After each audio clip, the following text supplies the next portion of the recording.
Draw today, 1-1 draw, pre-season done. So the question is, we'll talk a little bit about the game in a bit. The question is where are we at, Faz? Are we ready for the new season? Do we need more? Are you happy with some bits that you've seen? Are you unhappy with other bits that you've seen? Where are we for you? It's looking long, very long. It's gonna be a very long season. World Cup season, no squad depth. Have to keep it 100% real. At the start of the pre-season, I was like, oh yeah, Martial, oh wow, nice, everything nice. And then he just started going, and you're now seeing it. This is what happens when you don't have squad depth, when you don't have quality in your bench. This is what happens. So what concerns you is that you saw positive signs from the first 11 early on, but as the kind of tour has progressed, the cracks have kind of appeared in terms of reminding us that we still need more. Yeah, we need, our bench isn't scary. We can't look at our bench and say, right, these are the players that will come in and instantly give us something to look for. If we're missing that goal, if we're missing that assist, that pass, the only people we're looking at is really Malacia Telles as competing each other, or Shaw or Ericsson Bruno. Yeah. Garnacho today is going to give us something to think about. You like him today? Yeah, I really liked him. Yeah. I really liked him. Garnacho, he's living up to his name, and this is what it's about. You're meant to come and perform against the big boys, against the adults, against the first team players, and that's what he's doing. But I'm not gonna, overly hype him up. But what I'm gonna say is he's shown me that he can handle Old Trafford, which is very important. There were not small amount of people here. Yeah. It's not small game regardless of what the team is, and he showed he can handle. He got us up our seats, which is the most important thing. So yeah. Martinez, talk to me about him. I know it's hard to kind of. He had a really just a comfortable game, really. Not really much happened for him, but he did well what he had to do. How did you see him today, and how do you think he will be for us going forward? I think first impressions. because he was so calm. That's the good thing. There was nothing to pick on. That's the good thing. The partnership is there. You can tell. Do you think he'll bring calmness? Yeah. He has a great touch on him. He anticipates the ball really well. This thing about his height when we signed him is absolute bullshit, because he's really good anticipating the ball. Although, seeing him in real life, I saw him in Ajax, but I don't know, but something about today in the red kit, when he walked, I did think, he's smaller than our last, remember? Yeah. But I agree with what you're saying. Like, he's got a way of playing. He knows how to play. And he's physical. Yeah, very. He's very physical, and that's really good for us. And you saw at times Varane coming in and taking some of the ball that are way up in the air and using his height, and some of the ball that needs to be aggressive. You saw instead of Varane, Martinez goes in, which is exactly. So you think the little and large thing, because obviously it's going to be him and Maguire. Yeah. The little and large thing can work for you. Yeah. I like it. I think Eric Bailly coming in there in the second half, I enjoyed watching him as well. I don't know about the partnership between Varane and Bailly because they're both injury prone. So we can't have that. I'd like to have a bit of calmness. So either Martinez and Bailly or Martinez and Varane, but Martinez has to be there. Christian Eriksen. I mean, I know he's warming up. He's trying to cook. He's only just come in and he's got to get himself up to speed. But from a mixture of what you've seen so far, which is obviously not a lot, and the player that he actually is when he's fully fit, how important could he be for us, especially if we don't get a De Jong or, currently with what we've got, how important is he in this squad? Eriksen, for me, works if Ronaldo stays. Because Ronaldo eats off those crosses, eats off those set pieces, eats off those through balls. But with Martial and Rashford, I don't know. I have my concerns. And that's me. You don't think he can link up well with them if their movement's on point, Ten Hag's getting them doing things they weren't doing? I need to see it. Because we saw what happened to Martial. He went quiet a few games ago. He went quiet. And we can't have that. We can't have 2 games of good performance and then 2 games of bad performance. It's all about consistency. Just like that, up and down. We're not even going to come 5th or 6th. Considering Martial's got a hamstring issue now, all of a sudden, I'm hearing. So Eriksen, look, in the last 3 years, he's not even played 50+ games in the last 3 years. That's one thing.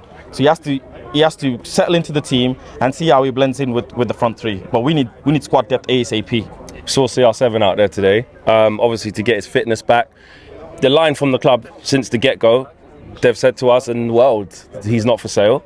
Obviously, we know there's things going on in the background of him trying to leave, but he's back because he hasn't found a club. He's there. He was getting his fitness up today. Forget the performance today, because that's kind of null and void. The Ronaldo situation, what do you want the outcome to be? I'm keeping him hostage. He ain't going nowhere. Can't. So you agree with the club saying you're not for sale, you're staying? You're not for sale. And Eric Bailly ain't for sale. We need squad depth. If one person gets injured or has bad form, we're done.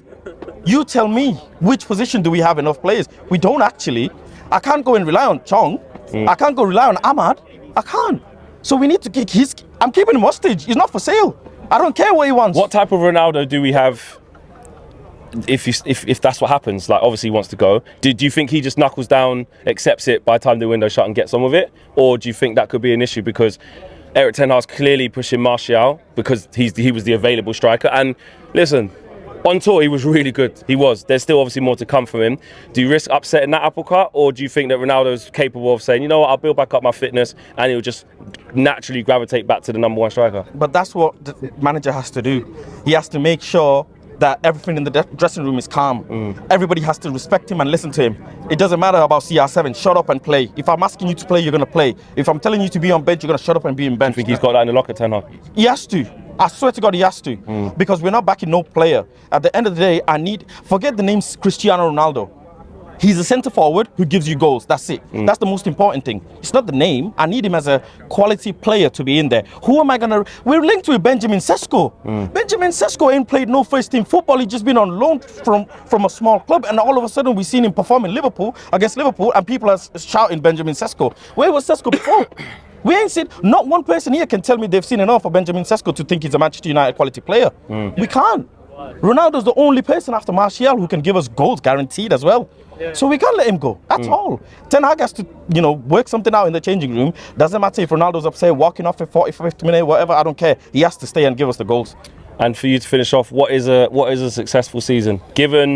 Given where we are, given what other teams have done, given what we still need, what would you define as success for Ten Hag's first season? You know what? I started off with thinking top 4 will be very successful, but if we that's definitely a success, that one. 100%. Yeah, but if he can actually come top 4 with this squad, it'll be an achievement for me. That's the first thing. If he can do, look, Europa League, a lot of these teams play low block. They play aggressive football. They play like really, physical football. We saw what happened when we play a physical team. It doesn't work out for us. So going through to Europa League, if we do well, go through the group stages, we go through the knockout stages, that's a good success as well. But I do want to see something in domestic cup, in all honesty. It's been a while. Yeah, look, Middlesbrough game scarred me. You still haven't. Bruno misses. I want it back. Yeah. I want it back. Redemption, yeah. I want it back. And actually, I need to ask you this actually. What have you been impressed with since Ten Hag's come in the short time? Like, have you seen anything where you've gone, you know what, that's an improvement, that's an improvement? Have you seen any encouraging signs? I think the most important thing I've seen is he's able to trust players. He's given everybody, like, not equal, but everybody's getting a chance. And the players seem like they trust each other on the ball. That's one thing I've noticed. Like the goal when we scored, when Malacia crossed it to Dallo crossed it to Martial scores. Yeah, these sorts of passing plays, you have to have trust on, with your colleagues. And what we saw last season is McTominay will give it to Maguire give it to De Gea will pass the ball to some next place, and people are blaming everyone. Whereas this time we're seeing people be more calm on the ball, passing a bit better, trusting each other with the ball, making movements of the ball. These small things are, I'm looking forward to that, but he needs a lot more time with the squad, that's for sure. Big up, man.